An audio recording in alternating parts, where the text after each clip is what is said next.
Well, good morning, everybody. I'm thrilled to have the opportunity to share this information with you. Um, it's something that the first time I took uh, my mediation training with Sephora. So to give you a little background about who I am, I'm a retired psychologist, and I run an organization called Being Trauma Informed. And my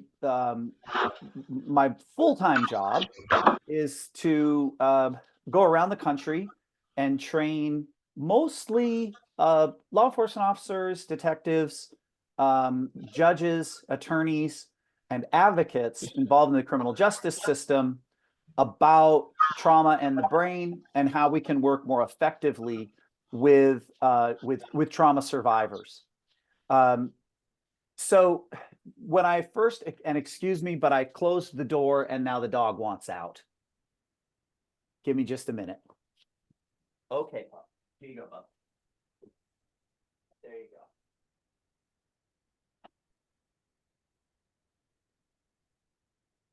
The joys of working from home, right? I guarantee you in 15 minutes he'll want back in, but that's too bad. Um, so most of the time I'm doing trainings like this for a wide range of professionals. But when I first did the training with Sephora, I thought, oh wow, I wonder if this science would be helpful for work as a mediator. And as I've gotten into doing mediation, I am finding that it's quite helpful. What I would be really interested in today is, as we reach the end of the 2 hours, have an opportunity for those of you who've been doing mediation for a lot longer than I have to chime in with your thoughts about how what you're hearing today may be helpful, may actually influence the way you go about acting as a mediator. Or I think that another option is you end up deciding, oh, this just validates everything I do as a mediator. I mean, I don't really need to change much.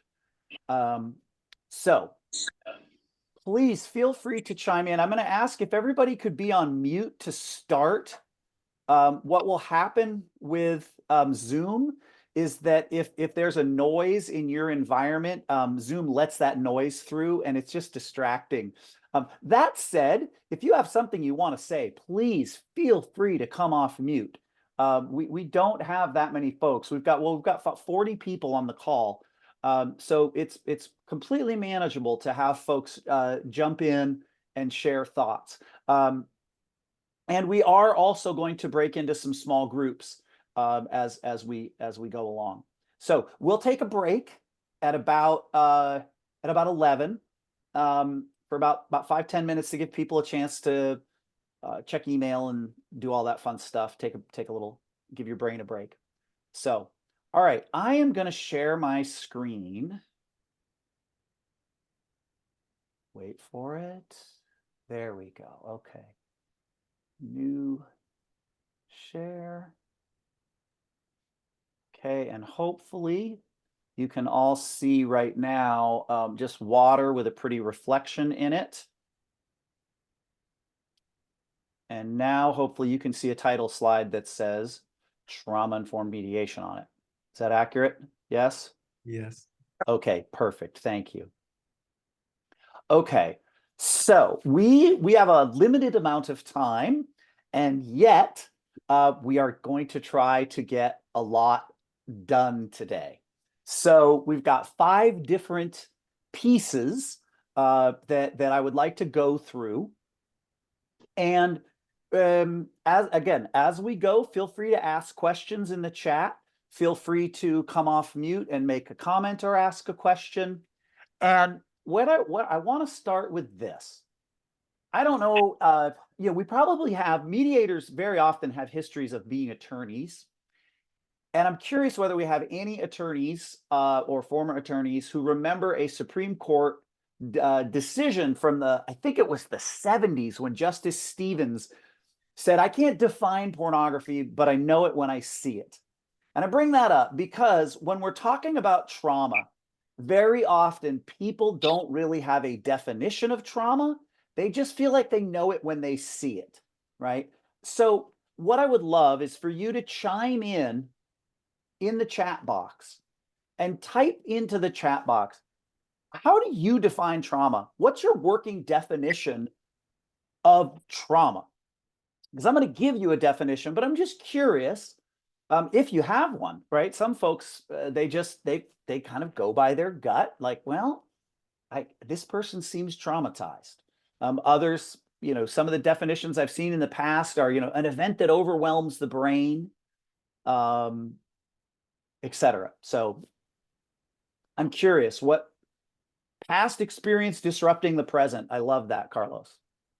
An involuntary reaction to a trigger. Beautiful, Kathy. Something that prevents a person from being the person they want to be, or reacting the way, Joan. That's great. The lasting effect of stressful, painful experiences. Fabulous. A serious situation that negatively affects someone. Shock to the physical or mental system. This is all great, folks. This is fantastic. A lasting negative effect that changed. So I hope you can see some themes. A, it's a negative event, and B, it has a lasting impact. So and Heather, an adverse life experience that has created lasting negative effects. There you go. So what I want to do today is I'm going to share a definition that starts to get to the why. Why is it that these events that we're calling traumatic stay with us and continue to affect us? And it has to do with two dynamics. And the first dynamic is the dynamic of threat. Any traumatic event, this is that negative part, any traumatic event has to be threatening. It has to have some level of threat to it. And this is subjective. Does that make sense?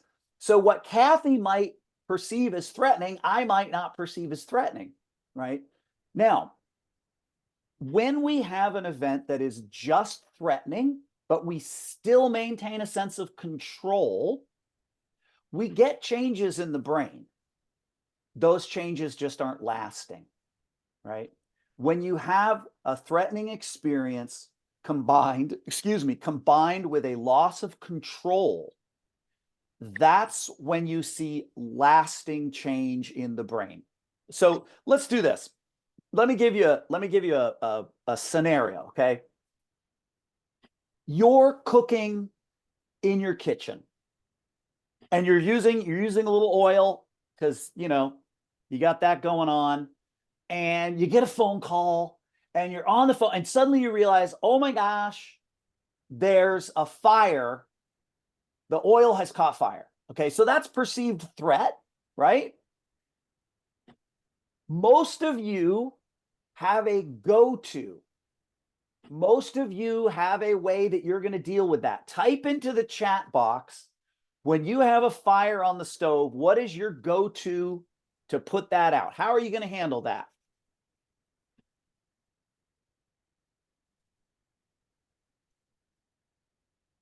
Every now and then somebody says, you're going to run away. Okay, so right away we can realize some of us cook frequently and some of us do not, and that's great. That's great, right? But this really does bring up an important piece, that if you've had any sort of prior experience, you have a go-to. You have what we call a habit. So for example, Kathy's going to try to deprive it of oxygen. Agnieszka is going to throw the pan into the sink, and feel free to come off mute and help me pronounce your name correctly. It's Agnieszka. You're very close. Agnieszka, thank you. Thank you.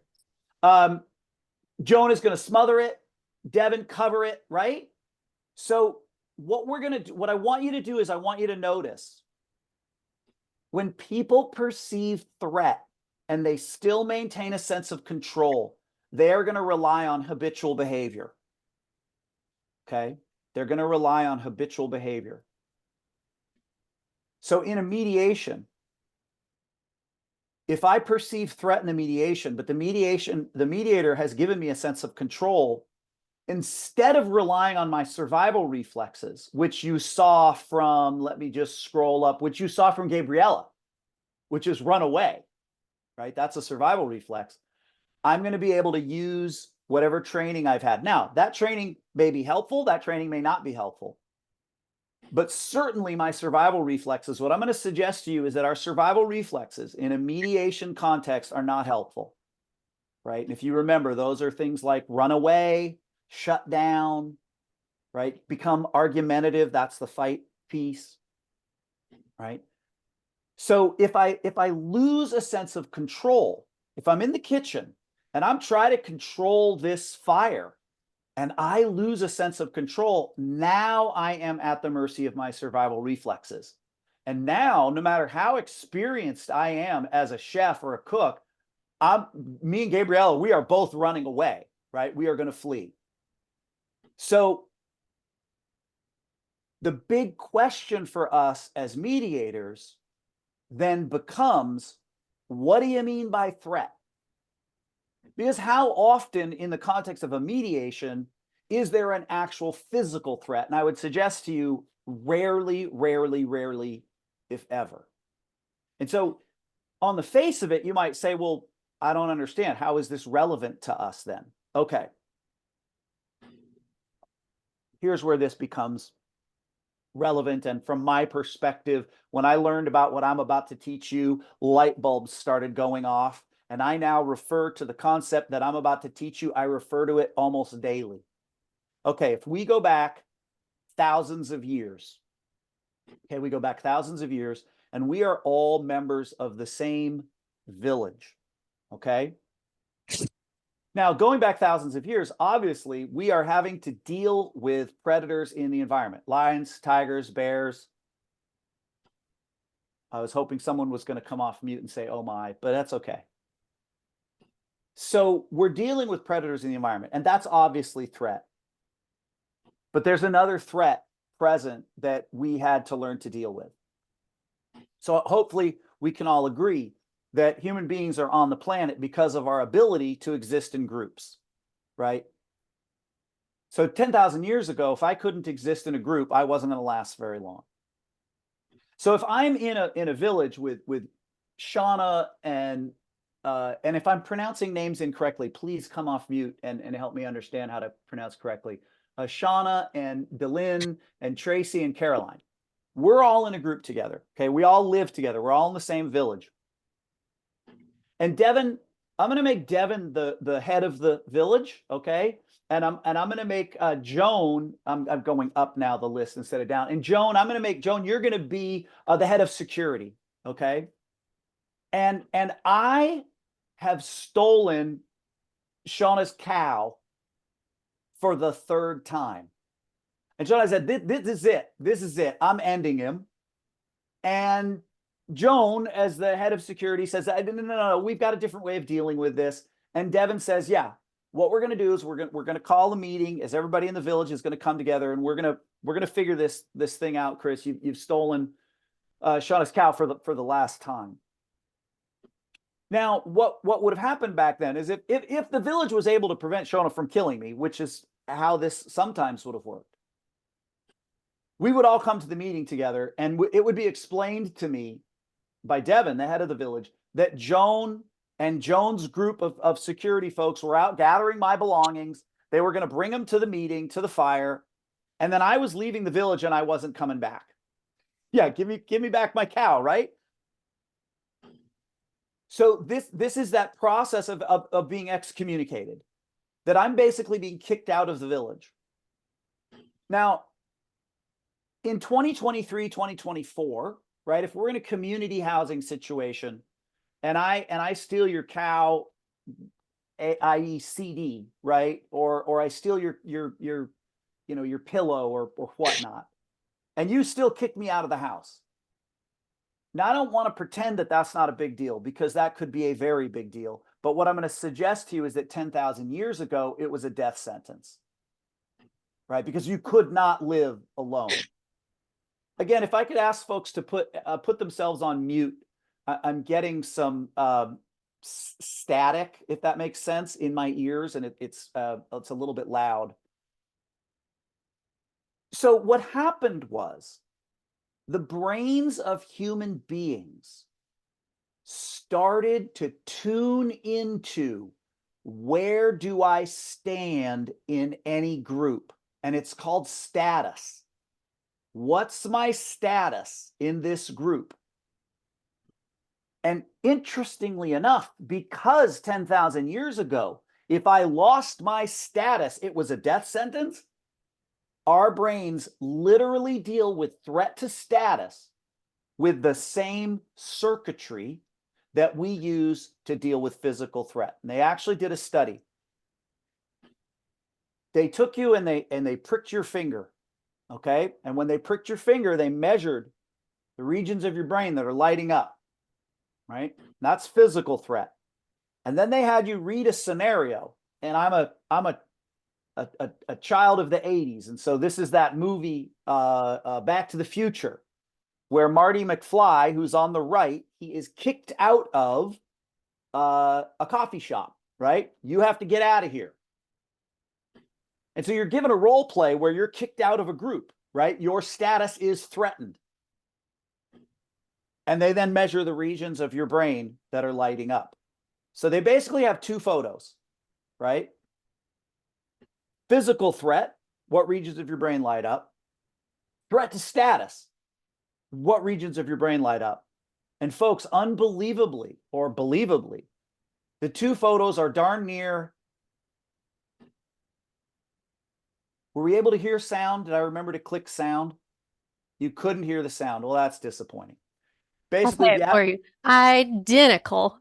thank you. If you haven't seen My Cousin Vinny, that's what he said. Identical.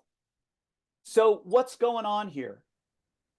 Your brain is dealing with threat to status with the same circuitry called your defense circuitry as when you're dealing with physical threat. So you're dealing with the bear on the left, you're using the same circuitry for having your status threatened by the ending of a relationship, by losing your status as having a home, right? Your status as having a job, right? So anytime we're in relationship with other human beings, formal or informal, we have status. So you go to the mall, you have status at the mall, right? And if somebody embarrasses you in front of everybody and you start to think that people are starting to judge you, you're feeling a loss of status, if that makes sense. So one of the things I want you to think about, in particular, when we think about mediation, are layers of status, right? So I have layers of status. Some of those layers are easy to see. I am Caucasian. I am or identify as male, right? When you are around my house, you can see my house and you see that I am of a higher economic status than some, right? And so some of my status is very clear, just as for you, some of your status or lack of status is clear. But there are also aspects of me and of all of us where we don't see the layers, right? If I don't identify to you how I identify, if I don't let you know, for example, my sexual orientation, you may not know whether or not I have status. And I would suggest to you that in our culture, status is being heterosexual, cisgendered. Does that make sense? And so as we deviate, as any way that we identify and join with groups of people who aren't part of the dominant culture, that is a layer of loss of status, right? I have a friend of mine, a colleague of mine. His name's Obi West. And just let me enter Obi's name into the chat, because if you want to check out one of the most talented spoken word artists of our generation, go Google Obi West. Obi is brilliant. Obi does spoken word performances around any number of topics. I met him because we were doing a training together and he was doing spoken word pieces on sexual assault. And Obi came to my house because we were working on a project together. and he got there early. Obi's former military. So Obi was there early, and he said, I haven't had breakfast, Chris. Is there anywhere I can go grab a bite to eat? Now, for those of you who are from Portland, I live in Selwood. Obi's African-American. Selwood is predominantly Caucasian, right? So I say to Obi, yeah, head on up to the QFC. They'll have plenty you can have. Obi and I later talked about his experience. And he's an incredibly insightful guy. He said, Chris, I'm driving to the grocery store and I'm looking and I'm seeing these white people looking at me. And I'm wondering what's going through their mind, right? And he said, I realized I didn't have a place here. That's the awareness of Obi saying, I did not have status. And it was so clear to me, and he felt it in his body. And the beautiful thing about Obi is he said, now, Chris, I got to tell you, I don't know whether these people were welcoming or not, right? That's not really that's not really what's important. What's important was his process in his body. We will never know, and we can never relate to somebody whose status has been threatened if that status is a layer we can't see unless they tell us, if that makes sense. And I also can't pretend like I can relate to the experience of somebody who does not have a status that is inherent to me, right? The best I can do is listen and be open. So here's what I want to do. I want to split you into groups, into small groups, and I want you to discuss this question of how might threat to status show up in mediation, and how might people with different layers of status experience threat to status in mediation. Let me give you an example. If I come to mediation and I speak English and I'm fluent as a speaker, but I don't read or write very well, and you present me with the informed consent in written English and say, Chris, read through this, and then I need you to sign off on it. What if I can't read? Does that make sense? And you might not know that from speaking with me. That would be an example of how threat to status might show up in mediation. So let me break you into small groups. We have about 40 people. Now, in order to do this, unfortunately, I have to get out of my screen share. So, small groups, breakout rooms. So I'm going to create 9 breakout rooms. And so you should now have an invitation to join a breakout room.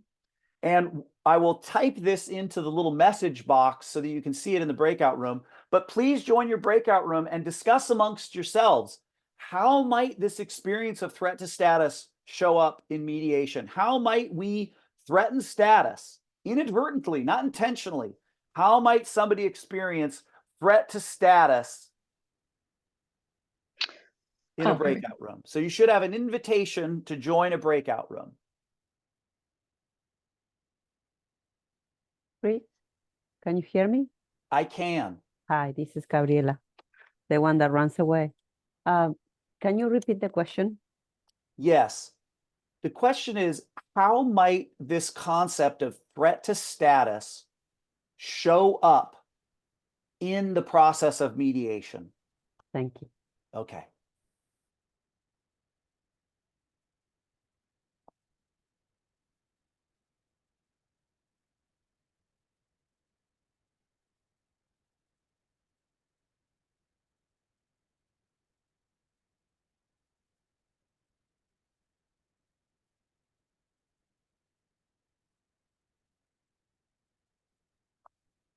Everybody will be back in 5 seconds.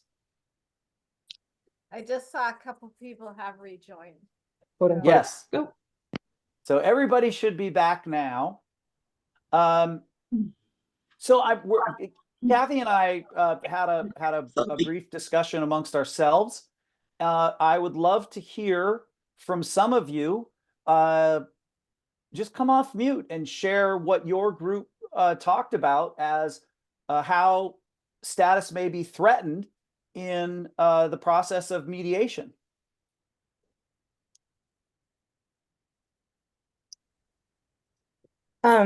So in our group, what stuck out the most to me was just talking about like people whose first language is not English, and like having to have interpreters and stuff, and how it must be very scary to trust that what you're saying is being heard. And we also hit on trauma that mediators themselves have experienced and how to deal with that when coming in as a mediator. Having your own trauma triggered. Yeah. Oh, absolutely. Well, and just forget about your own trauma. Just think about your own sense of status as a mediator, and how often do we as mediators have our status threatened by participants, right? If they don't feel like we're being neutral, or they feel like, you know, we've made an error. Yes, our own experience is important. Yeah. In group one, Chris, Yes. in group one, we talked about how divorce, the status, I mean, grief, grieving can really be a loss of status. We also talked about how being in families where you have vulnerable people, family members. We also talked about money, you know, the lack of money, right? And we also talked about the language, like the group before us, how language proficiency can be a loss of status. That was group one. That's beautiful. That's beautiful. This makes me smile, because whenever you hear about groups talking about certain, right, this clearly lets me know both of your groups absolutely understood the concept of threat to status. Sometimes I don't always do a great job of explaining exactly what I mean, and both of your groups, everything you're talking about is threat to status. Lovely. Does anybody else want to jump in before we move on?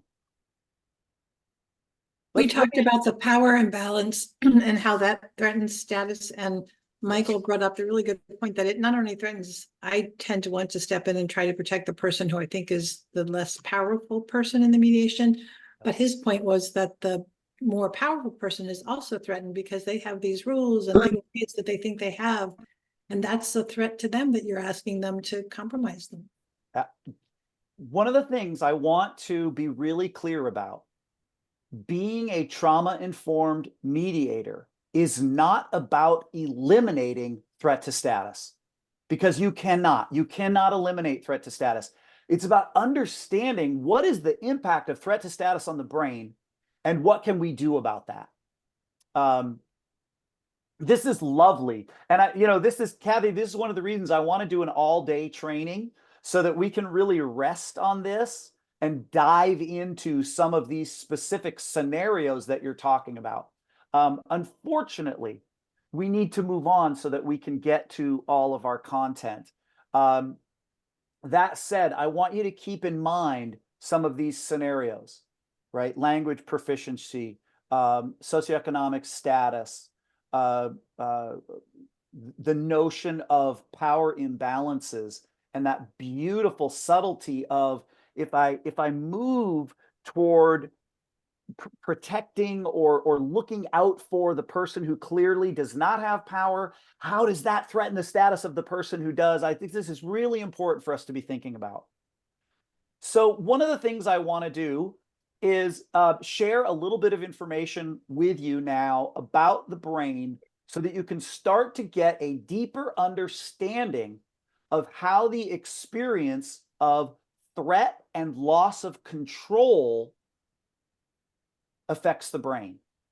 Okay, so I love to use the material of other really smart people, and Dan Siegel is one of those really smart people. So if you have not heard of Dan Siegel, I want you to encourage you to go to YouTube or to Google.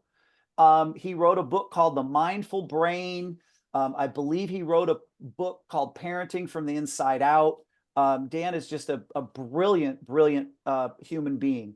And he loves to use this diagram of the brain using your hand, right? So you've got your spinal cord is your forearm and the elbow is the base of your spine. And what we're going to focus on are these two middle fingers and the thumb. So I don't actually make the PowerPoint available, but I will give you a content outline that will cover all of this, and then some, actually.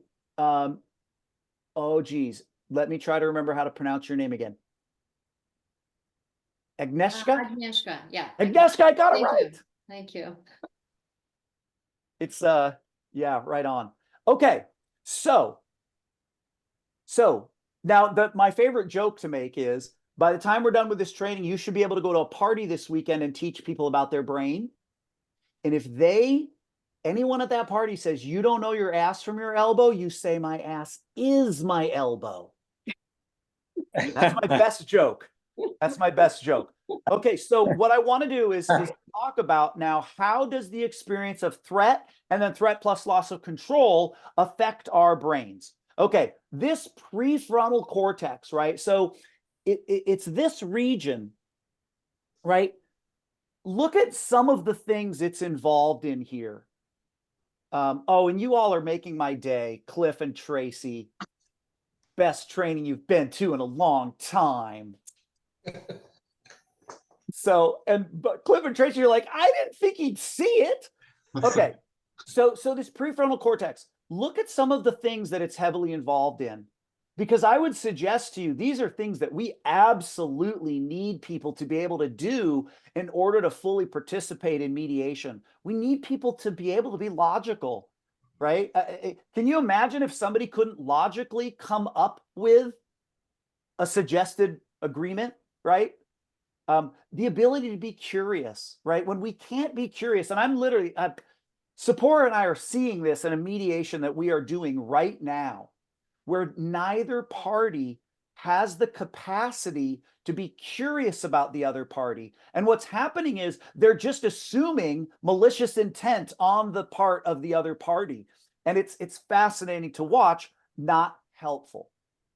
Here's the thing. When we experience threat reactions, even when we experience control, threat reactions are what we call subcortical, below the cortex, right? So, yeah, so Elizabeth, I'm not going to share the slides, but I'm going to share all the content, all the good stuff.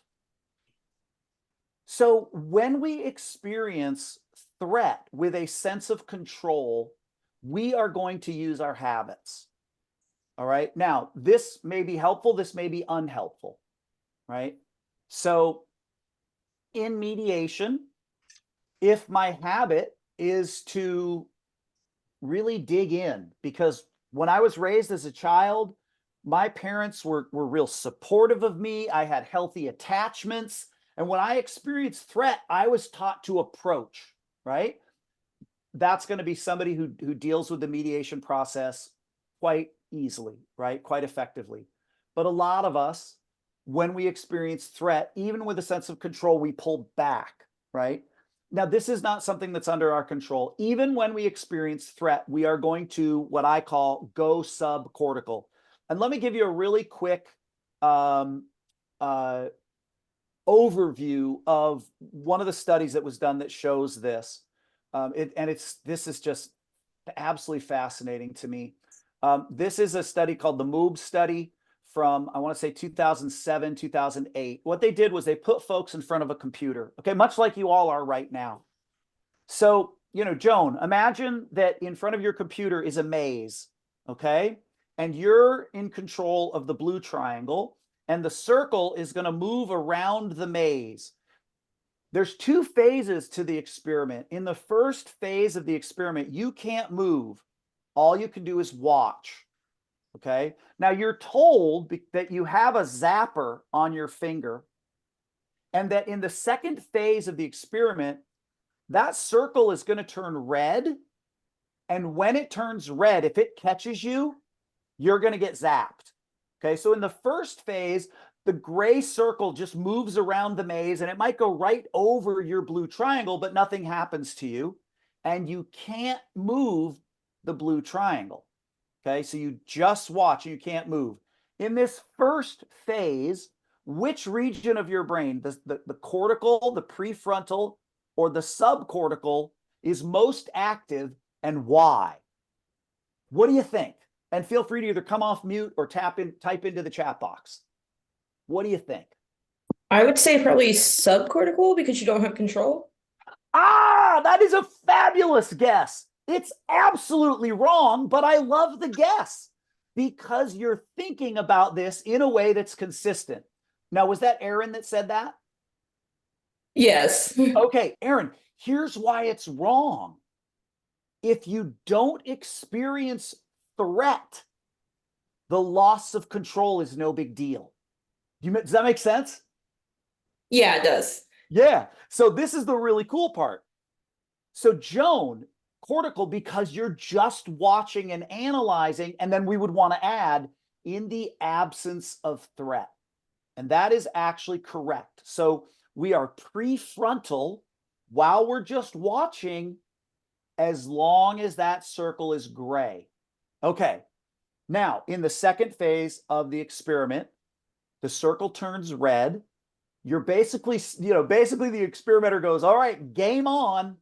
Start controlling that blue triangle. And as you might expect, and let me just sit here for a second. One of the most powerful books I've read is a book on traumatic dissociation, right? Dissociation is where you check out of your environment. And one of the editors talked about this study, and he said it's so crucial for us to recognize that purely from the threat of a zap on the finger, our brains literally go subcortical. Like literally, all you have to do is threaten people with a zap on the finger and we go subcortical. And he said, now I want you to imagine it's not just a zap, right? It's actual physical assault. It's actual, sexual assault, child abuse, physical abuse, ongoing verbal abuse, right? And now we can even add neglect. Why can we add neglect? Because neglect is threat to status, right? It really opens up our understanding of how human beings experience trauma as children. Because Caroline, as you said, attachment theory is so helpful. And if I, as a child, am being neglected and constantly having my status threatened, right, I am grooving a subcortical reaction to threat or threat to status that is not particularly helpful. Now, what's also important to recognize about this, and this is where we start to pull some value out for us as mediators, okay? The other thing they did, and Joan, since you're at the top of my screen, I'm gonna use you as my subject in the experiment. So the other thing they did was they had you do this maze 10 times, okay? And each time you did the maze and tried to avoid the red circle, a couple of things would change.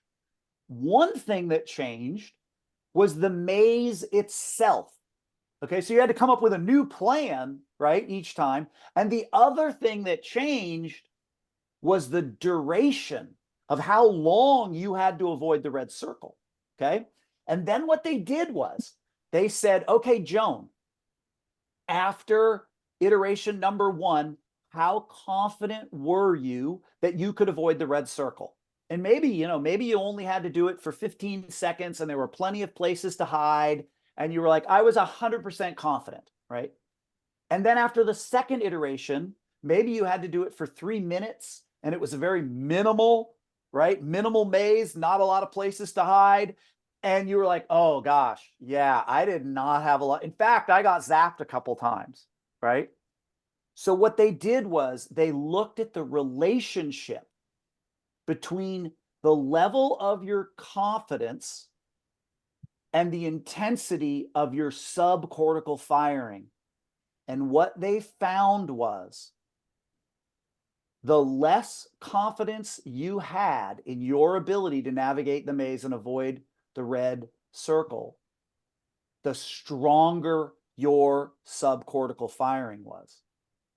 So I ask you, what's the implication for us as a mediator, knowing that the less control people experience or the less confidence people experience, the more powerful the subcortical firing is in response to threat to status? What does that say to us as mediators? And feel free to either come off mute or type into the chat box. And Lori, I'm going to get you the actual name of the book. Now, I will tell you, it is obnoxiously expensive because it's an academic book, but let me bring up my Kindle and get you the exact name. So what does this mean for us as mediators? Oh, Caroline, fantastic question. Okay, so for people with lots of trauma, right? And we could call this complex trauma. You could call this a deep trauma history, long trauma history. Would the gray circles cause subcortical firing? Now, my easy answer is I don't know, because they didn't study, like that wasn't studied. Now, hypothetically, what we can say is that the folks who have intense trauma histories may have some subcortical firing in what we would call an anticipation effect. In other words, as they anticipate the circle turning red, their system is already starting to experience threat. And I'm doing, you can't see this with the, all right, where they're jittery, right? And we're going to call this hypervigilance, right?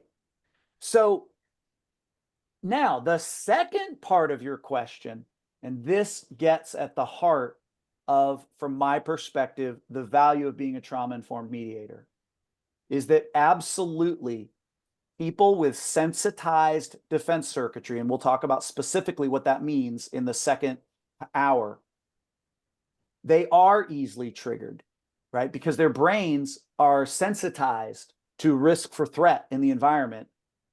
And they do often get accused of being overreactive, right? And what I would suggest is exactly what Joan has said here, is that we need to find ways to give people a sense of control, to let them know that we have confidence in them. And then I love this, try to keep the interactions in a consistent, and Joan, the only word I would ask is add is predictable. Our brains love to be able to predict. So let me just give you a concrete example of this from Sephora. Sephora is a mentor of mine. We're doing a co-mediation right now. On at least 3 occasions in each of our individual, we've only done the intake sessions with the 2 parties. In at least 3 times, Sephora has said, I believe this is going to work out. I believe you're going to be able to come to some agreements.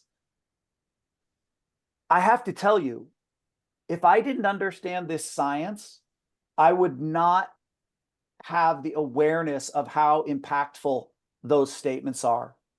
And I want to encourage all of us to think about how often are we letting people know that we have confidence that we can work this out. I co-mediated in small claims with Sephora some weeks ago, and she did the same thing. As we got towards a place where agreements were being made, she said out loud, I have every confidence that we're going to be able to make this work, that you're going to be able to make this work. She didn't use "are" because, right, we're not involved, right? But I have every confidence that you're going to be able to make this work. Okay, and Lori, I got I have a distracted. question. Yeah, feel free. I'm sorry, and this might be just a lack of experience, but I'm just curious. Some people, when they are triggered or dealing with trauma, they don't necessarily have like a huge outer expression, right? Yes. They do the Yes. opposite. Yep. They kind of step back and Yep. take it in, and Yep. they're very watchful. which might seem like they're withdrawn, but they're maybe just waiting to kind of see. So how do you, as a mediator, engage that person and encourage them to participate when their trigger response might be to withdraw and just watch, if that makes sense? Such a great question. It makes perfect sense. So one of the things I'm going to mention before we stop is the importance of, and I'll just mention it now. If somebody's trauma reaction, and first of all, right, we're not always sure whether somebody is having a trauma reaction, right? The person could just be an introvert, right? So I always want to try to be careful about over interpreting, and the response is still the same. If I see somebody withdrawing, one of the things I'm going to do, and this is harder in a Zoom context, but if we're in person, I'm going to make eye contact with that person and I'm going to invite them to engage with me. If they don't engage with me, now I'm concerned. Do you follow that? Yeah. And if I don't see them engaging with the other party and they're not engaging with me, now I'm starting to be a little concerned, right? Because now they're not sitting back. Now I think they are, what I would suggest is checked out or dissociative. And the easiest thing to do in that moment is to take a break. Is to not put it on the other party, but say, if it's okay with the two of you, I need to take a short break. Why don't we come back in 10 minutes? Speaking of which, why don't we take a 10-minute break? We'll come back at 10 past 11 and we'll carry on talking about this. And in the meantime, Lori, I'm going to get the title of the book, and Aaron, I got your message, and we'll let you know the name of my organization. And Devin, I'm going to read your comment during the break and we can discuss after the break. So see you all in 10 minutes.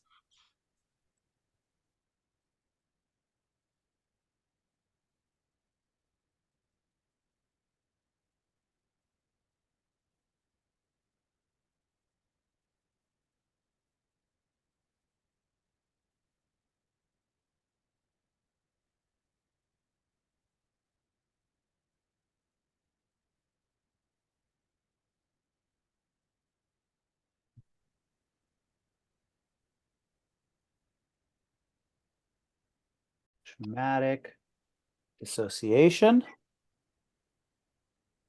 And that should be enough to get you to the correct book.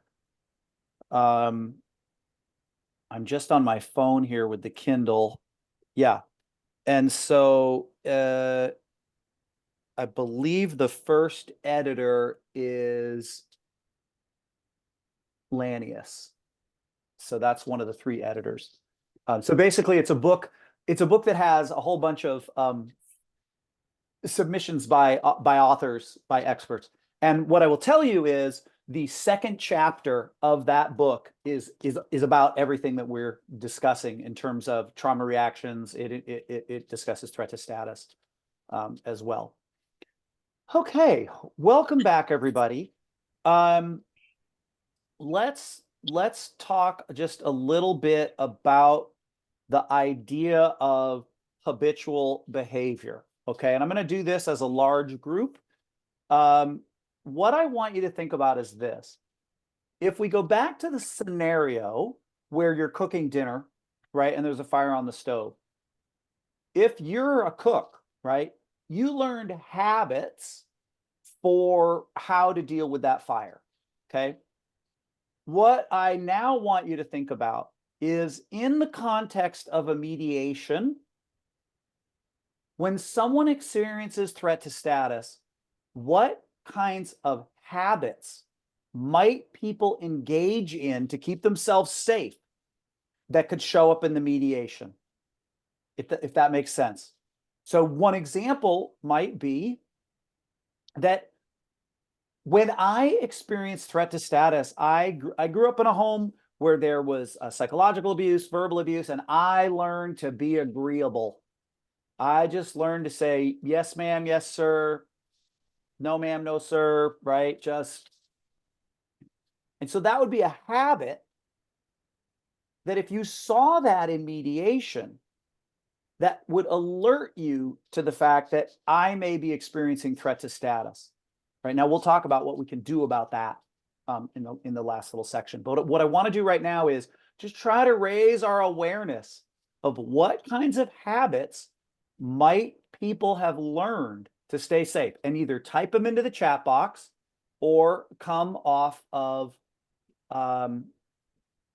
mute and just share yourself. Yeah, people could have learned that you need to be aggressive. Now, with aggression, Nancy, we want to be careful, and Chuck, the shouting as well. We want to be careful about acknowledging whether that's what we call a reflex or a habit. Now, here's the cool part. If it is a reflex, it will go away as we give them a sense of control. Right? This is what we want to start to be aware of. If people are acting habitually, we're going to have to try to remove the threat to status or give a sense of confidence. If people are acting reflexively, right? Shutting down, boom, right? Becoming aggressive, right? What we can do is give them a sense of control, and you will see that behavior disappear. So I love everything we're seeing: shutting off, attacking the other party, trying to disappear. Ooh, offering distractions. Tracy, this one is so interesting. So many kids learn to distract as a way of dealing with threat in the environment. Oh, Devin, insulting others to now you've used the term self-esteem. I don't want you to think I'm objecting to that at all. I think it's perfect. What I want to do is contextualize it in today's training. And so let's also say this is insulting others to maintain their sense of status, right? So I want to reinforce this notion of threat to status. All right, so this is all really great stuff. So when we see this, our first question is going to be, now, is that habitual or is that reflexive? Okay, because there we go. When we are experiencing a loss of control, we are at the mercy of our reflexes. And those reflexes are reflexes that you all are quite familiar with. I'm confident that you all have seen these reflexes, right? The one you may not be aware of is called tend and befriend. And so I want to explain tend and befriend to you. Tend and befriend is when I tend to the needs of the perpetrator or the needs of the person representing to the threat, or if the source of the threat is somebody not very well known to me, I befriend them. Now, you're going to see tend and befriend in cases of physical threat in things like armed robberies, sexual assault by a stranger, sexual assault by somebody known to you, which is going to be tend. Befriend would be by a stranger, tend and befriend. But you're also going to see tend and befriend in the process of mediation. And I would suggest to you, tend and befriend in the process of mediation is the notion of go along to get along, right? So when we start to see behavior, if that behavior is a reflex, when I start to give you a sense of control, you will see that reflexive behavior fall off, right? And now, if it's habitual, that behavior is going to maintain. And what I would suggest to you is this. I had the honor of attending Bill Eddy's day-long training on what he calls high conflict individuals. And I would suggest to you that part of high conflict is an enduring pattern of behavior that is habitual, that doesn't change over time. So I'll leave that there. So this is the piece I want you to be aware of in terms of the brain. This reactiveness that we have, this experience over time, is because trauma is an ongoing experience. Trauma is not something that just happens. Because of the way it sensitizes the brain, and you can see that on the slide there. And that sensitization is the system becomes highly sensitive to future perceived threat, meaning I'm aware now, I'm super aware of anything in the environment that suggests there will be threat. And I am aware of anything that actually does represent threat. And that includes threat to status. Okay, we have to keep that in mind. It includes threat to status. So what's going on, the reason why, if you remember, first thing this morning when I asked you how do you define trauma, so many of you indicated that it's an ongoing experience, right? It changes us moving forward. This is why our defense circuitry becomes sensitized. Okay, now you would think that having just talked a lot about the defense circuitry, that's what we're going to talk about next. You would be wrong. I actually want to talk about a greater overarching circuitry called your survival circuitry, of which your defense circuitry is a part, right? Okay, so let's do this. I'm going to show you that phrase, survival circuitry. And I am going to suggest to you that this is all about evolution. This is stuff that is baked into your brain thanks to literally millions of years of evolution of the species. So when you see survival circuitry, what pops into your head? Type it into the chat box. Type into the chat box whatever pops into your head. And there is no right or wrong answer here. I was training a whole bunch of Marines, and one of them typed in tacos. And you could see some of the people were on screen and they were like, what? And this Marine was like, I survived the Corps on tacos. And everybody was like, oh, okay, I get it. So fight or flight, territory, run, danger, safety, love it. Keep going, keep going. That's only 5 of you. There really is no right or wrong answer here. There really is no right, or you type in tacos, so whatever pops into your head when you hear survival circuitry. Because we're gonna have a little experiment. Oh, I love it. Freeze. Ooh, fawn. Tracy, just for edification, right? Fawn is what a psychologist in California calls tend and befriend. And Aaron, your message is coming only to me. So you might want to change your little thing to like the whole group so everybody can see. Aaron typed in food, distract, and I don't know what AMSR means. Focus, attachment. Oh, okay. Now, Amy is starting to move in the direction I want us to think about. And having done way more Zoom trainings than I would have liked to, I've done this experiment a lot, meaning asked rooms full of people, what comes to mind when you think of survival circuitry? And the notion of human connection rarely, if ever, comes up. And yet I would suggest to you, and a lot of evolutionary psychologists and scientists would suggest to you, that our ability to connect with other human beings is absolutely all about survival. Because 10,000 years ago, 20,000 years ago, 30,000 years ago, we wouldn't have survived if we couldn't have connected as a species. If we couldn't have existed in groups, we were not going to be able to survive. And in fact, if you think about it, that connection had to evolve over time, right? In a group, we had to have the ability to communicate with each other, figure out who's better at what, right? I'm going to tell you right now, if I'm in your group, I am not the person to turn to build the structures, right? That's not my thing. But some of you, that may be totally your thing, right? And so this is one of the values of existing in group is called role differentiation. Different people are good at different things. And if we can't connect, we never can figure that out.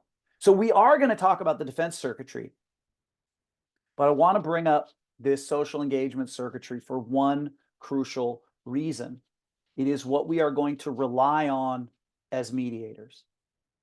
When my habitual behavior is getting elevated, when my reflexes, which include, right, flee, defend, and shut down, when that is getting elevated, the first thing we're going to do as a mediator is we are simply going to try to offer a moment of connection. I hear you. I understand you. I'm listening to you. That moment of engagement literally inhibits our defense circuitry. And I'd be curious if you can think back to a time when somebody in your life was elevated, and what impact did being able to connect with that person, even so briefly as just nodding your head and saying, I get you are really upset. I hear you loud and clear, right? What did that do for the person? What I'll tell you in my experience, and one of the things I didn't mention to you all at the outset, I spent 10 years running groups for abusive people. And the ability to connect with somebody when they were what we would call it lit, because people would get lit in group, that ability to connect was crucial. So I want to bring up the social engagement circuitry because as mediators, we can't be so neutral that we don't connect. And so we have to walk that fine line between connecting and engaging without taking sides, without expressing opinions, right? And I was mentioning to Kathy in the small group that, you know, one of the things I see as threat to status in mediation is that so many people don't understand that my job is not to decide who was right or wrong. Oh my gosh, how many times do you see that in mediation? One side wants you to agree with them. And so how do I connect with you without agreeing with you? How do I connect with you without, right, giving you the impression that I'm on your side? And I will tell you, I think I may have screwed this up recently in a mediation. I had somebody, I was doing an individual intake with somebody, and they talked about the other party in very veiled terms. They were basically alluding that they think the other party has borderline personality disorder. Like, boy, I have heard that for a long, long time in couples, in disputes between, right? An abusive partner will say very often, oh, well, you just don't understand. My spouse has borderline personality disorder. So I've heard all the ways people allude to it. When the participant finally came out and said, I think the other person has borderline personality disorder, I heard myself saying, yes, I know. Yes, I know that's what you're saying. And I thought, oh gosh, did I just give the impression that I agree? Meaning, yeah, I think the other party has borderline personality, or was I able to communicate, I hear you. Yes, I understand what you're saying, right? So this is just an example of in our attempt to connect, we have to be careful about whether we're giving the impression of agreeing. So a couple of things about this survival circuitry. Connection equals calm as long as it's the mediator and another party. When we start to look at people's trauma histories, and when we start to look at then somebody's experience in mediation, if we don't do a good job of maintaining that balance of connection and not taking a side, connection can absolutely equal confusion. Because if we over-connect, one side can say, I cannot believe, like, they can feel betrayed, essentially. And this then can mirror their trauma history if they were traumatized by somebody known to them, right? So, and then the last piece of this that I think is so important, and it's somewhat, the last thing I want to do is inject a feeling of despair. But, you know, these trauma reactions, I shouldn't say the last thing, the second to last thing is, the reactions people have, they are immune to logic. So one of the things we want to stay away from is trying to explain. And instead, what we want to do is try to connect, because connection isn't logical, right? Connection is circuitry driven, right? So if we are trying to explain to people, it's not going to be helpful. And just remember that a single trauma will sensitize our circuitry, right? A single trauma will sensitize our circuitry. Now, I do want to talk specifically about intimate terrorism or domestic violence. We're putting together, myself and Sapora and folks, a bunch of other, Patrick and a bunch of other folks are putting together what we hope will be at least a day long, if not a 2-day long training on mediation and cases involving intimate terrorism, domestic violence. In these types of cases, it is really important to understand this sensitization of the defense circuitry. Over time, what happens for anybody with a trauma history is that the types of stimulus in the environment, so, you know, facial expressions, tones of voice, noises, right? The number of them that equals threat is a small circle. But think about a car accident. You have a car accident that's traumatizing, and now your circle of what your brain equals threat, that circle's gotten bigger because now it includes that intersection. It includes that brand of car that hit you. It includes the sounds. Does that make sense? And in the case of a relationship where there is abuse by one partner, notice I didn't say an abusive relationship because we don't want to take responsibility for the abuse off of one party.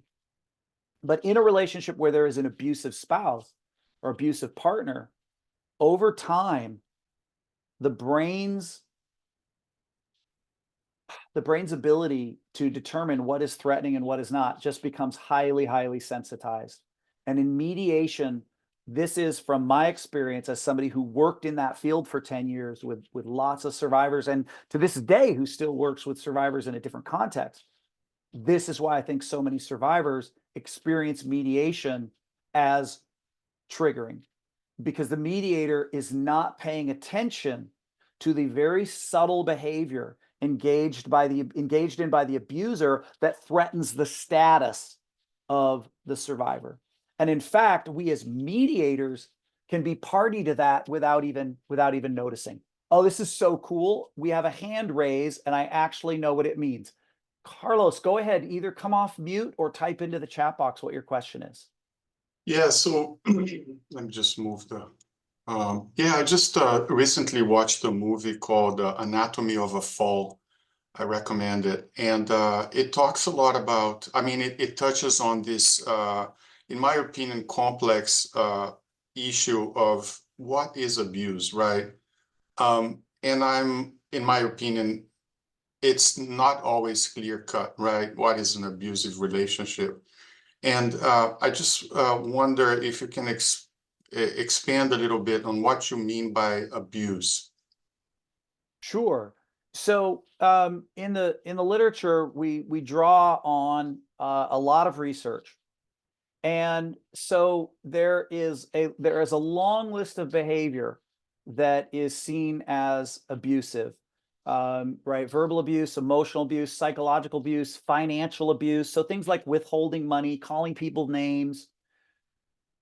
The big distinction we want to make is the notion of, is this situational, or is there an underlying pattern of control that goes along with the abuse?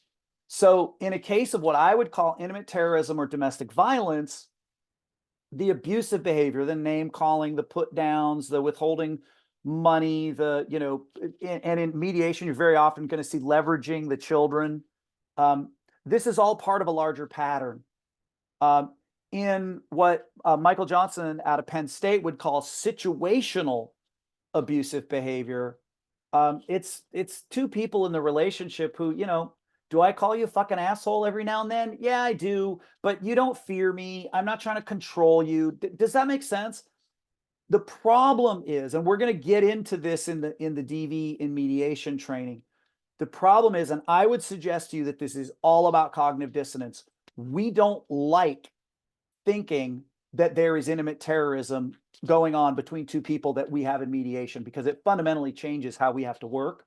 And so both the court systems and I think mediators fall back on, well, this is just situational. I've seen it again and again and again. I literally just saw it in an evaluation I read, in a custody evaluation I read, where the mediator or the evaluator correctly identified this pattern of abusive behavior, but then said, but it's not domestic violence. And I went, wait, what? That's like saying, you know, the one party tore up the house and broke a whole lot, but there wasn't property damage. Like, wait, what? You just described the thing, if that makes sense. So, Carlos, I don't know if that answers your question, because this literally is a day-long, 2-day-long. In fact, even after 2 days, we just start to be able to get a sense of it. You know, that's very helpful. Thank you. I do at some point I would like to see a list of these behaviors, right? Because then it becomes less of a judgment, a subjective judgment on my part, right? When I'm mediating, and so that would be helpful at some point. But yeah, one of the things you can do is you can look up the thing, and I'm putting this in the Duluth Power and Control Wheel. Has a nice list of behaviors that are consistent with power and control that a lot of people would say is consistent with abuse. Let me also say this. One of the things that we're going to get into talking about when we do the training on DV and mediation is that, again, our role is not to determine what is, right? And so to a certain extent, we want to honor the objective notion of what is abuse, but we also want to honor the experience that we may have a scenario where you've got one party that feels like they have been abused, and you've got another party who is saying you're just sensitive, it's no big deal. Now, what I will tell you is, in my experience, that usually means there's a hell of a lot of abuse going on. Meaning, if my partner says, I'm feeling abused, I'm going to react by saying, oh my gosh, okay, can we talk about this? Because that is the last thing I want happening, right? So anyhow, layers, so many layers. So thank you. Gabriella, you have a question or a comment? Yes. So you probably can't answer this, but I'm a new mediator. So I'm trying to think, how do I put this to work? You were very clear on your presentation, but when I mediate for Washington County for small claims, I have no more than 3 hours. Yes. And what I get is a piece of paper that describes what's going on in 3 sentences. And in these 3 hours where I need to follow the mediation recipe, I have to consider that on top of other things, like just keeping track of time. Sometimes, you know, we can reset and do it again, right? Right. But I'm thinking in that kind of, in the court system where you have such a small limit. Yeah, yeah, I limited time. sometimes feel like just this negotiating, right? I'm a negotiator towards the end, right before the judge, and maybe that's what I am. But it's like, but this about trauma and how it can affect mediation. It's like, how do I put it to work in 3 hours?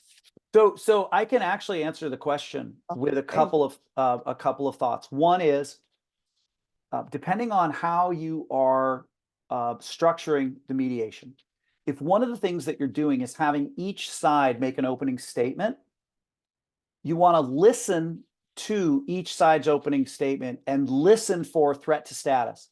In other words, am I coming into, as a participant, am I coming into the process accusing the other party, putting the other party down, threatening the status of the other party? Another thing you can look for is, to what extent am I letting one party dominate, and potentially am I then potentially threatening the status of the other party by not trying to structure things so that each party has a voice, so that each party gets the opportunity to share their thoughts, share their concerns. That's the simplest way from my perspective. If you're a new mediator, and I still consider myself, you know, I'm only a year and a half in, I consider myself a new mediator. And one of the things I try to do is look for how equitable am I being in terms of giving people a voice. So I hope that helps. So one of the other things I want to do before we stop is talk a little bit about the defense circuitry, but I don't want to talk about it from the perspective of reflexes, the flee, defend, shut down, and tend and befriend, because we're all usually familiar with those. And I also, to the extent that you can, avoid fight or flight, because all it does is reinforce the myth that fight comes first and it's a choice between fight or flight. Most survivors I work with say, I didn't fight and I didn't flee. What's wrong with me? Or why didn't I fight first? So I've started calling it flee, defend, and shut down, because the other thing fight or flight loses is shutdown, which freeze is included with that, but that includes dissociation and tonic immobility and collapse mobility, etc. What I want to do is focus on what's going on in the brain prior to that, because the way trauma affects our system is crucial from a mediation perspective, given that we don't always have threat to status right from the outset. But what we want to be aware of is trauma affects the brain in a way that makes it sensitive to any potential indicators of threat to status. So we just want to be more aware. And this is how that goes. So what's going on before you even detect threat? Like right now, what is your brain doing right now in this training? All right, so it starts with this. Our defense circuitry is not about dealing with threat. It is just about keeping you safe. How, you may ask? And that was my best Yoda imitation. Okay, well, it starts with avoidance. I've done very little research in my time, but I did interview 10 zebras, and all 10 of them said it is better to avoid the lion than have to run away. That's a joke. I didn't actually speak with the zebras, but I hope that makes sense, right? So ask yourself this.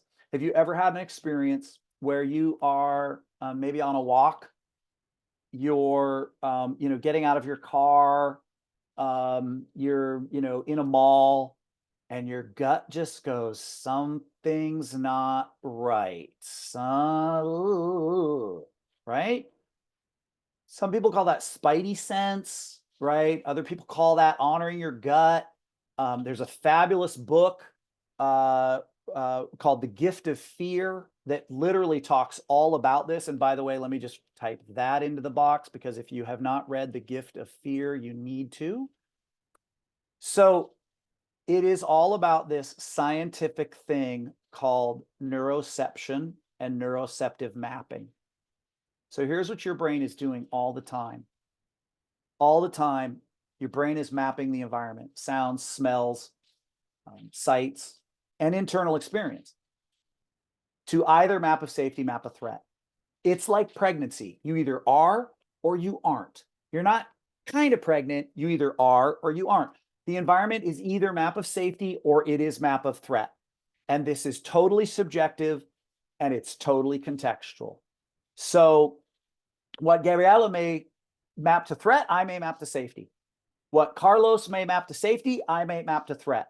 Now, I hope that it makes sense that this usually is consistent with level of status. If I have more status, fewer things are going to be map of threat than somebody with lower status, right? And you can substitute status for privilege in that context, okay? And then contextually, things are going to change. So if I say to you, very short scenario, two people running at you screaming, is that map of safety or map of threat? Now, most of us are going to go, that sounds like map of threat. But what if I tell you those two people are at the airport and they're coming to greet you and they're your kids, 5 and 7 years old, because they haven't seen you in 2 weeks, right? Now, the comedian in the group is going to go, well, you don't know my kids. That's still map of threat, right? But you see how the context changes, the map changes. Now, this is what's so crucial for us as mediators to understand. We often fall into the trap of believing that mediation and the process of mediation is map of safety. Because I'm kind, I'm compassionate, I'm open. You have to understand that people with trauma histories, very often what used to be map of safety now becomes map of threat. Okay, so I've got a dear, dear friend of mine who literally had to change the ringtone on her phone because when her ex would text, her system would go map of freaking threat. because of all the abusive text messages in the past, right? If you've been verbally abused by your boss, right, and you experienced a loss of control, and you tried to deal with that in the context of the environment, and nobody had your back, and you experienced what's called institutional betrayal, which is a type of trauma that I actually, just side note, they're studying it at the University of Oregon. One of the main researchers, very, very cool. Then simply being in an office setting can be map of threat, if that makes sense. So again, I'm just going to come back to this notion of, if the two people, if you're mediating, if you're doing family mediation, and there has been a history of abuse, it's crucial to understand that putting those two people in the process of a mediation for the victim it is going to be map of threat. And you are going to have somebody who is then more vigilant. Because when I map the environment to threat, I suddenly become more aware. And all of us know that, right? You're driving into a parking lot, right? And it's 11 o'clock at night. You're making a late night run to 7-Eleven for some coffee Haagen-Dazs ice cream, because coffee Haagen-Dazs ice cream. And you get out of the car, and suddenly all the lights in the parking lot go out. Every single one of us is going to go whoop, more aware, looking around. What the heck? What the heck? That's called vigilance. Okay. Now, if the impact of trauma on the brain is that I am going to map threat more often to keep myself safe, does it then make sense that that is the result, that then results in hypervigilance, right? So I'm walking into the mediation, and the person on the other side of that table is the person who's been abusive to me. Now, let me also, I want to make sure that we all hear loud and clear. This is not limited to intimate partners, right? This can be an abusive coworker. This can be an abusive boss, right? I mean, this could be any number of scenarios. And so what's going to happen is, I'm going to walk into that room, and I am going to be mapping threat right from the get-go. And what that means is, I am now very aware of tone, of facial expression, of words being used, and I am going to be easily distractible. I'm going to have trouble focusing. And the antidote is for me as the mediator to make sure to try to connect, to potentially think about whether caucus does it make sense to do this mediation with the two parties in separate places, right? So these are all things I'm going to be thinking about as a trauma-informed mediator. Now, the last little piece of this is we actually do detect threat subcortically.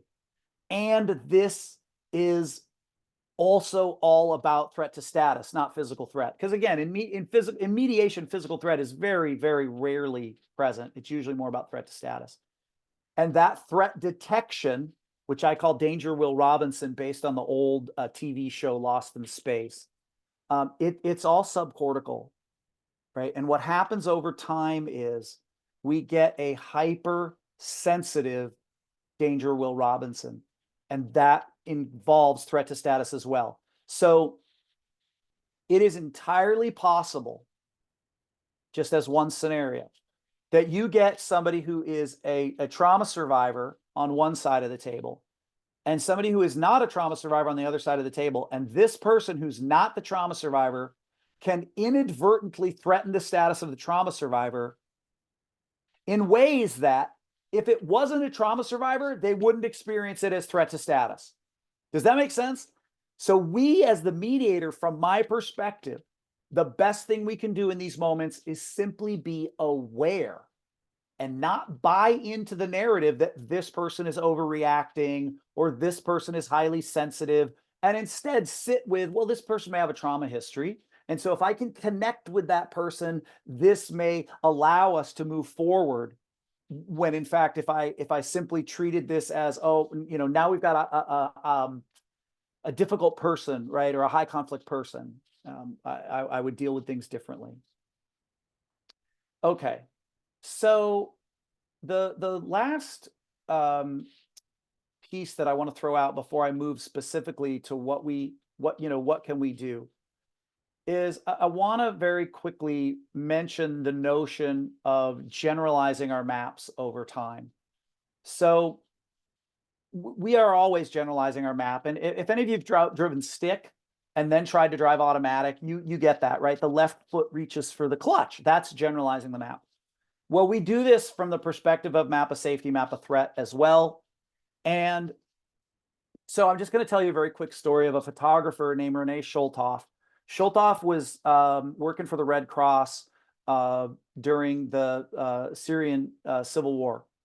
And oh yeah, Heather, we could do a whole day of training on high conflict versus trauma. So Sholtoff's job in this was working a refugee camp during the Syrian war. And so he's got all these refugees who are taking part in Red Cross programs, and he's taking pictures of them, right?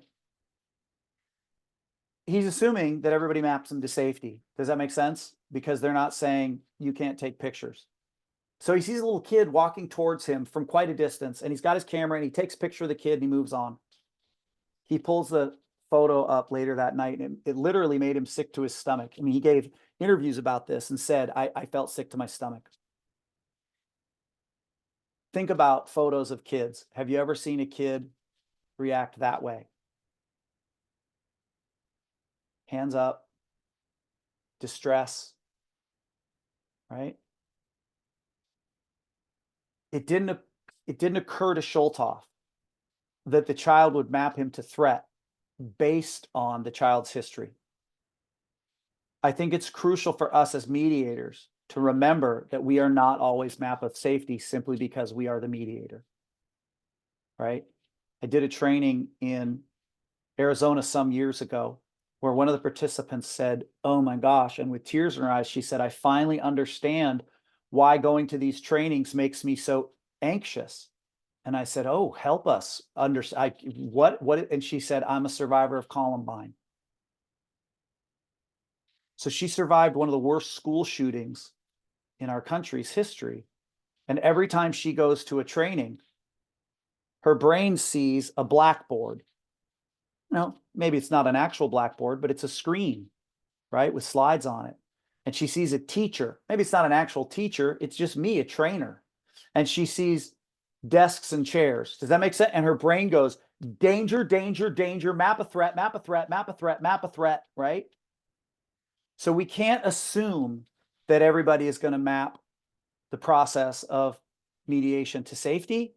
And that suggests to me it's really important that we have a number of things that we can do. And I want to cover those here. Now, given that we're a little short on time, I would like you to type into the chat box using this new language, right? What do you do to try to facilitate map of safety in mediation? Okay. One other way to think about this is, how do you put people at ease? How do you give people a sense of control, right? These are ways to think. And what I want you to do is I want you to adopt this notion of, oh, I am helping somebody's brain map me and this process to safety. Because we know when people map things to safety, prefrontal cortex gets involved. And that's what we want. All right, so type into the chat box. What are you already doing? Oh yeah, Bill Eddy's fabulous if you want to check out Bill Eddy. So Cliff, say more about attending gays. And Heather, I love yes and instead of yes but. Love, love, love it. Connect, give control, let them define issues. I love it. Using their language is another way of doing that. Yeah, working with two definitions, love it.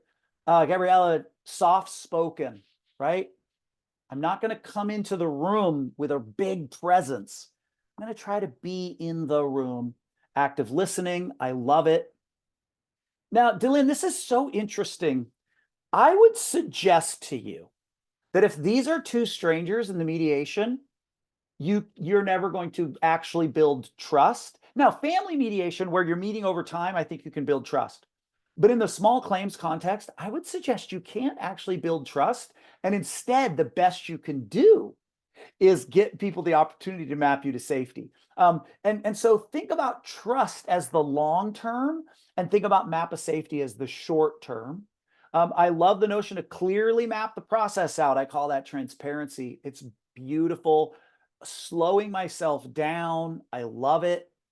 Literally coaching. All this stuff is so this is fabulous. So I'm gonna give you 3 themes, and then we have to stop.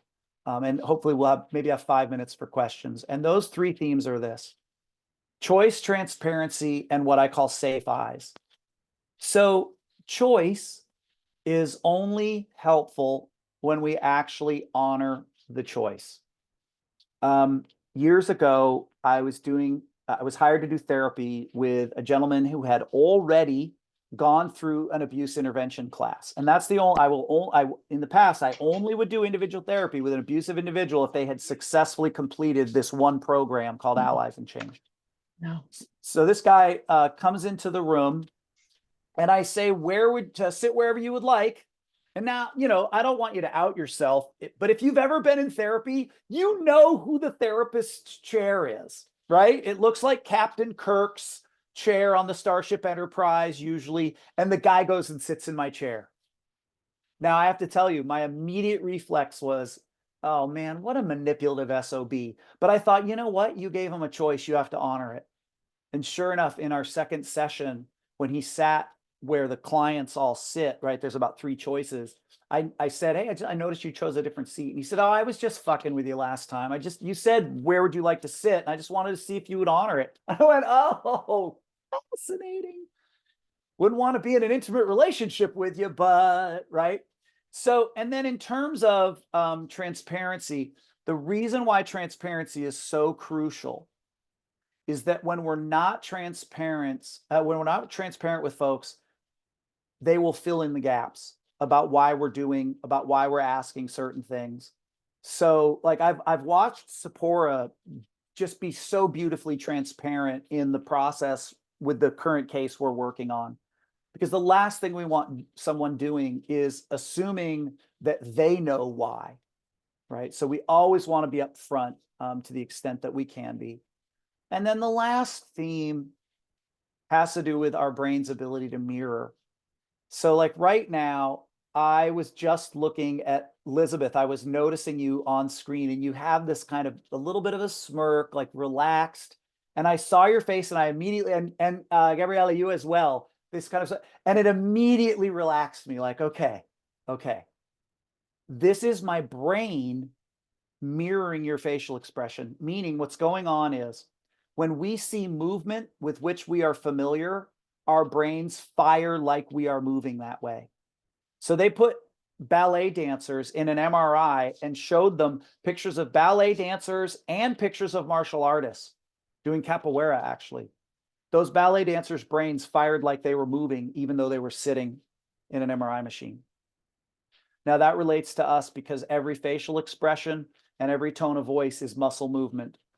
So when I meet with you, the reason why that tone is so important and the reason why my face is so important is because the participants in the room with me are going to mirror me. And I like to use what I call safe eyes. And safe eyes is my way of being in the room from the perspective of, I honor your experience and humanity. I may not like the way you're acting. I may not like what I'm hearing, but that's it. That's irrelevant. I'm going to treat you with dignity and respect. I'm going to honor your experience and your humanity. And those are the 3 things that I would suggest are 3 themes we can hold on to and directly apply in the process of mediation. Now, the opposite of safe eyes is hard eyes. And hard eyes is this. No, go ahead, Gabriel. Tell me, what's your question? Right? And we're immediately like, ooh, that's not comfortable. I don't like that. And the reason why I bring it up is this. How often in mediation, when we are just concentrating, do we look like this? That can be incredibly unnerving for somebody who has a trauma history. All right, folks, I have not left us a lot of time for questions, but I I'm so appreciative. Kathy, thank you for the opportunity to be here with everybody. If you all are interested, this is my email address. If you want to add my contact information to your phone, hold your camera up to that fancy dancy thing. And on an iPhone, just make sure you hit add new contact, or it won't work. One of you's already reached out to me privately in the chat and said, hey, can I shadow you? And I said, absolutely, anytime. So folks, I really see myself as an open book. I want people to understand the science. I want people to feel like it makes sense to them. The mission statement for Being Trauma Informed is making the science accessible and practical. So, and it's always nice to see your sister in the chat. Are there any questions? Do we have any questions I can answer? And thank you for all of the wonderful things in the chat. I really appreciate all of that. I have a quick question because I like to gather phrases. I'm like a little mediator pack rat. And Love so it. if you see someone kind of get aroused and start to experience that, what's your like favorite phrase to go to? So I can't say I have an actual phrase, but I can tell you what the thought in my head would be. It would be connect and resonate, connect and like make sure that person feels seen. I want you to know I see you. I want you to know I am here in the room with you. Because what I've noticed over the years is people usually elevate when they don't feel like they're being seen, genuinely being seen. Did everybody get the contact info? Because if they did, I'm going to turn off the slideshow. And I asked that question and then I just turned off the slideshow. So, okay, let me kill the screen share. Okay, so I've got a couple of minutes if people still have questions. I always try to set aside a few minutes after a talk, and some of you have to go. I'm sure some of you have to eat lunch, and maybe you've even got a 12 o'clock appointment or a. Oh, good, Elizabeth, I'm glad to hear it. Thank you. And Joan, thank you. So, and look for the training. We are going to be putting this training together on domestic violence, and it is going to include the neurobiology of trauma in it. I will be one of the trainers. I do a whole 2-day training just on the neurobiology of domestic violence and intimate terrorism called You'd Stay 2.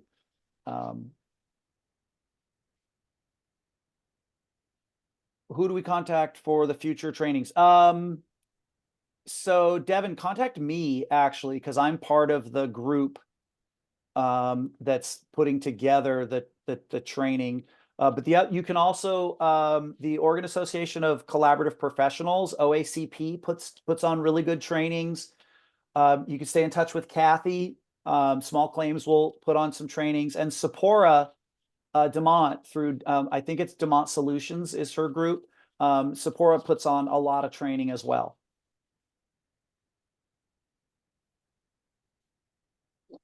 Well, before people leave, if I'm taking this moment to let you all think if you have any questions, because I hear Chris's genuine offer to answer them.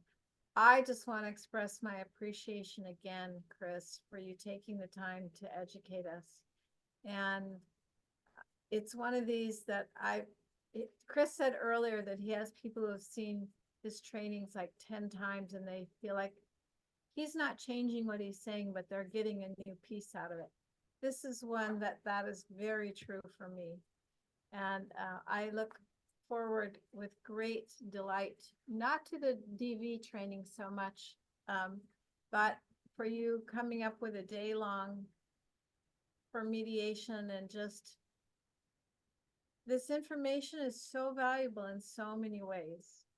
And Yep. I just really thank you for your generosity in sharing it with us today.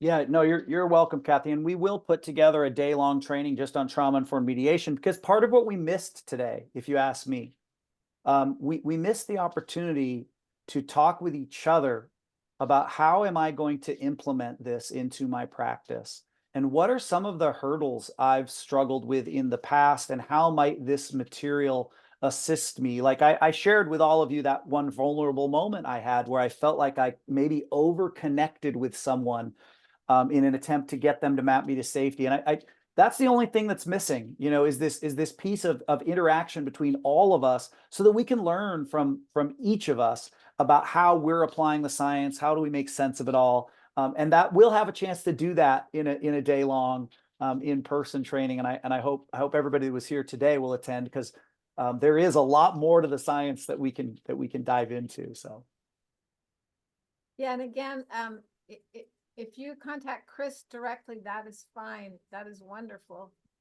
I'm also willing to take emails, and I actually created a separate file folder for Chris future training. great. So, All right, well, folks, I am going to head off. I actually am very excited to say I have a Zoom call with a retired FBI agent who is going to write an article with me on relational-based interviewing for criminal justice professionals, which is like so freaking exciting. So I'm going to go off and do that. I wish you all the best. Please feel free to stay in touch, and I will see you at some point here moving forward.